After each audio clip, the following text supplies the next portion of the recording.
Baik, Assalamualaikum warahmatullahi wabarakatuh. Selamat pagi, selamat siang, selamat malam. Yang kami hormati dosen pengampu mata kuliah ICT Literasi kelas MJ 11, Bapak Agung Riyadi Eskom Mkom yang kami banggakan, rekan-rekan kelompok 15 dan tentu saja rekan-rekan di kelas MJ 11 yang tidak kalah luar biasa. Izin saya dari kelompok 15 akan mempresentasikan proyek proposal kami terkait mata kuliah ICT Literasi dengan judul Implementasi Program Employee Advocacy untuk meningkatkan kepercayaan publik kepada Kementerian Keuangan. Sebelum masuk ke isi materi, saya ingin menyampaikan satu quotes dari Chris Voss, former FBI negotiator atau mantan negosiator dari FBI. Ini beliau menyampaikan bahwa in the absence of information, people create their own narrative. Atau ketika tidak ada informasi, masyarakat, orang, manusia cenderung menciptakan narasi mereka sendiri.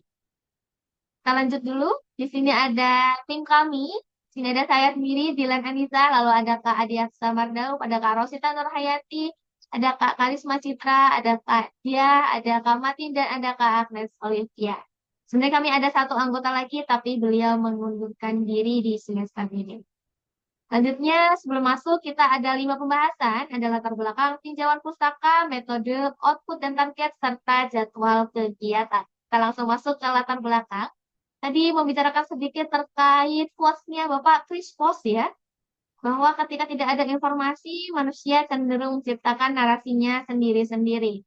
Nah, ini sangat merepresentasikan sebuah fenomena atau realitas kritis ya dalam lanskap komunikasi kontemporer, khususnya bagi institusi publik seperti Kementerian Keuangan. Nah, pada era media sosial saat ini, kekosongan informasi menimbulkan kecenderungan masyarakat untuk menciptakan narasi alternatifnya sendiri yang didasarkan dari misinterpretasi, dari persepsi, atau bahkan dari ketidakpercayaan diri kepada institusi publik itu. Ini sejalan juga dengan teorinya Brazers atau yang ditulis tahun 2001 itu terkait uncertainty management theory bahwa di mana manusia itu secara naluriah menciptakan satu keputusan alternatif ketika dihadapkan pada ketidakpastian. Nah, Kementerian Keuangan sebagai garda terdepan kebijakan fiskal tentu saja memiliki wewenang menyusun kebijakan fiskal itu sendiri. Nah, kebijakan fiskal itu memiliki kompleksitas teknis yang sangat sangat kompleks ya, betul, kompleksitas teknis. Sehingga ada bahasa-bahasa yang ketika diterapkan dalam konteks kebijakan fiskal adalah hal biasa, tapi ketika dijadikan sebagai bahasan sehari-hari tanpa memahami konteks kebijakan fiskal itu sendiri, bisa menjadi misinterpretasi yang mengarah pada isu negatif. Nah, menurut Mustika dan Anggraini, informasi negatif pada media dapat mempengaruhi reputasi lembaga pemerintahan di hadapan publik. Nah, ini juga sejalan ya dengan institutional trust theory, bahwa reputasi atau persepsi terhadap integritas, kompetensi, dan niat baik institusi dapat membentuk kepercayaan publik. Dengan demikian, penurunan reputasi atau erosi reputasi pada Kementerian Keuangan akibat adanya disinformasi itu sendiri bisa mengakibatkan kepercayaan publik yang terkikis. Jadi tadinya reputasinya hanya turun, tapi lama-lama jika semakin turun, maka kepercayaan publiknya juga akan semakin berkurang. Nah, bagaimana cara mengatasinya? Diperlukan strategi komunikasi yang tepat sebagai bagian dalam mengembalikan reputasi organisasi setelah ditimpa krisis. Nah, caranya bagaimana? Nah, dalam Edelman Trust Barometer 2022, jadi Edelman Trust Barometer ini mengeluarkan report tahunan, dan di tahun 2022 dia menuliskan bahwa pergeseran ke era digital itu menempatkan karyawan atau rekan kerja saya atau rekan saya sebagai sumber informasi paling terpercaya tentang suatu organisasi. Dan juga dijelaskan oleh The Lab 2020, saya kurang tahu bagaimana cara mempronunsiasikan nama The Lab. Ini employee advocacy ternyata membantu membentuk reputasi organisasi dan memainkan peran penting dalam manajemen isu organisasi.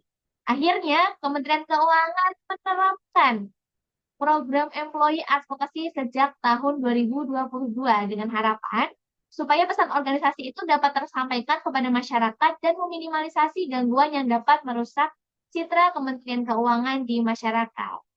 Nah, tujuan penelitian ini adalah mengetahui bagaimana implementasi program employee advocacy pada Kementerian Keuangan, serta mengamati dampak implementasi program tersebut terhadap opini publik saat ini. Saat ini kan sudah berjalan berarti hampir masuk tahun kelimanya ya, dari 2022 ke 2025 akhir nih saat ini, akan masuk ke 2026. Kita ingin melihat dampaknya setelah sejauh ini. Oke, nah seperti yang sudah dijelaskan pada latar belakang ya, banyak sekali penelitian terdahulu yang sangat relevan dengan penelitian kami. Nah, ini kami sajikan penelitian terdahulu sebagai upaya memperjelas tentang variabel-variabel dalam penelitian kami, supaya penelitian mengenai employee advocacy dapat menunjukkan secara presisi bahwa karyawan dapat berperan sebagai duta internal eksternal organisasi melalui jaringan mereka sendiri. Bisa dari media sosial, relasi pribadi, komunitas, dan lain sebagainya.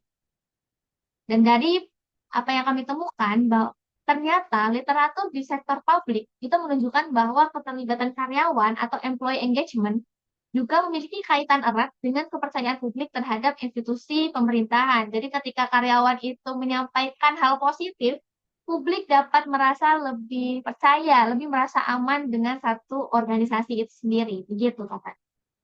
Lanjut, ini ada penelitian terdahulu yang sudah kami kompilasi. Pertama dari Panji Nugroho, Pegawai Direktorat Jenderal Pajak, tentang employee advocacy, peran penting pegawai dalam mempromosikan organisasi. Dia menyampaikan bahwa employee advocacy itu menjadikan pegawai sebagai juru bicara organisasi melalui saluran komunikasi pribadi untuk menyebarkan informasi tentang kebijakan output dan atau nilai organisasi. Lalu pegawai merupakan bagian internal maupun agen eksternal organisasi yang berkontribusi dalam proses komunikasi organisasi secara digital. Lalu yang kedua ada Dewi Lestari Natalia, pegawai Direktorat Jenderal Bea Cukai, menuliskan tentang employee advocacy dalam situasi krisis, tinjauan pada perspektif pribadi employee influencer di DJBC. Jadi di DJBC itu ada lebih lanjut lagi nih employee advocacy, ada employee influencer juga yang secara aktif membantu organisasi mengelola persepsi publik. Lalu pegawai sebagai penerima pesan internal dan penyampai pesan keluar yang kredibel dan dipercaya oleh masyarakat. Dan terakhir ada dari Penlati and Kuacai 2024. Itu menulis dengan judul Building Bridges of Trust, an Exploratory Study on Factors Influencing Public Trust in Government among University Students in Thailand. Ini dia mereka menuliskan bahwa kepercayaan publik terhadap lembaga pemerintahan dipengaruhi oleh faktor-faktor seperti transparansi komunikasi, efektivitas kebijakan, akuntabilitas integritas, dan partisipasi publik. Dan ini mereka menjelaskan bahwa upaya membangun kepercayaan itu berasal dari komunikasi eksternal lembaga dan perilaku serta nilai-nilai yang ditunjukkan oleh para pegawainya sehingga memperkuat kredibilitas pesan yang disampaikan pegawai kepada masyarakat. Perbedaan penelitian kami dengan penelitian sebelumnya apa sih sebenarnya? Jadi yang pertama itu kami berfokus pada implementasi program employee advocacy di lingkungan Kementerian Keuangan saja. Jadi presisi ya di dalam Kementerian Keuangan sebagai strategi untuk meningkatkan kepercayaan publik terhadap Kementerian Keuangan, terhadap institusi pemerintahan. Lalu yang kedua, peran pegawai Kementerian Keuangan yang memberikan dampak terhadap tingkat kepercayaan publik. Lalu yang terakhir itu adalah analisis implementatif dan evaluatif terhadap efektivitas employee advocacy di Kementerian Keuangan. Lanjut, ini adalah kajian teori terkait definisi program, definisi employee advocacy, lalu definisi kepercayaan publik, serta definisi dari Kementerian Keuangan yang mungkin akan lebih mendalam ketika kita simak secara masing-masing. Lalu di sini ada kerangka berpikir dengan judul kami implementasi program employee advocacy untuk meningkatkan kepercayaan publik pada Kementerian Keuangan. Berarti kita punya dua variabel yang saling terikat satu sama lain seperti yang sudah kami gambarkan pada paparan kami ini. Lanjut, ini ada metodologi, kita menerapkan mixed method dengan desain konvergen. Jadi data kuantitatif dan data kualitatif nanti akan dikumpulkan bersama-sama melalui suatu survei terpadu yang kemudian dianalisis, diintegrasikan, dan diinterpretasikan. Populasi yang kami gunakan adalah pegawai Kementerian Keuangan yang aktif dalam kegiatan employee advocacy sebagai kelompok internal, lalu kelompok eksternalnya adalah masyarakat atau stakeholder yang menerima konten employee advocacy itu sendiri. Kalau sampelnya kita menggunakan purposive sampling dengan target 200 orang. Ini mempertimbangkan keterwakilan unit organisasi dan jenis interaksi dengan Kementerian Keuangan. Dengan instrumen surveinya ada dua, pertanyaan tertutup dan pertanyaan terbuka. Tertutup ini jenisnya seperti voting, data numerik dari pengalaman responden, serta pertanyaan terbukanya itu berkaitan dengan pandangan, pengalaman pribadi, atau rekomendasi yang sangat personal ya, tentu saja. Tidak bisa menggunakan em, data numerik. Lanjut, ini adalah analisisnya. Tadi seperti yang sudah saya sebutkan, ada dua variabel.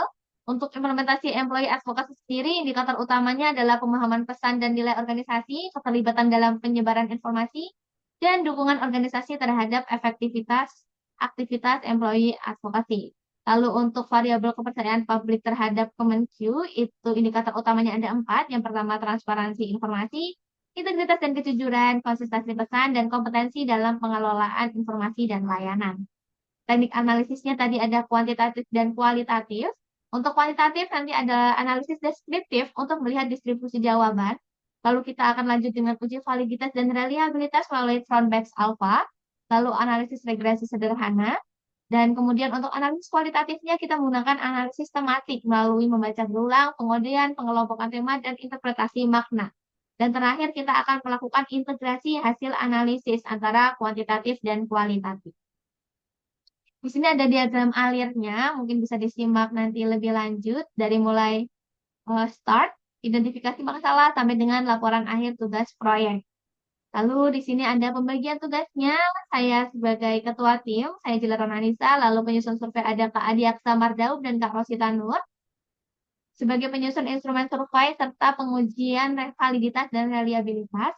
Lalu ada Kak Agnes Olivia dengan Kak Matin Mutakin sebagai penyebar data pemantauan pengisian survei.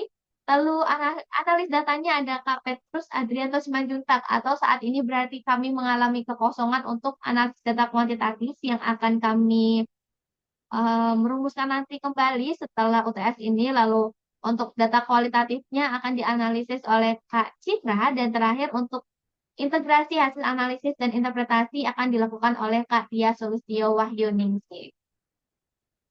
Output dan targetnya untuk laporan proposal dan materi presentasi telah kami laksanakan sampai dengan hari ini. Lalu untuk instrumen survei terpadu dan presentasi hasil, kami akan melaksanakan di tahun 2026. Untuk jadwalnya, tahap 1 telah selesai di hari ini, yaitu presentasi proposal. Dan dilanjutkan dengan tahap 2, minggu 9 sampai minggu ke-14 untuk pelaksanaan survei sampai dengan alat analisis data kuantitatif dan kualitatif. Dan untuk tahap 3-nya, di minggu 14-15 kita akan mengintegrasi hasil analisis dan menyusun laporan akhir proyek kami. Lalu kemudian dilanjutkan dengan presentasi laporan akhir pada ujian akhir semester nanti. Dan ini kegiatan dimulai dari minggu keempat, perkuliahan pada tanggal 6 November sampai dengan selesai. Baiklah, sekian presentasi dari kami. Mohon koreksi, feedback positif yang membangun untuk kesempurnaan tugas kami. Mohon maaf apabila ada kesalahan selama menyampaikan paparan, dan terima kasih atas perhatiannya. Wassalamualaikum warahmatullahi wabarakatuh.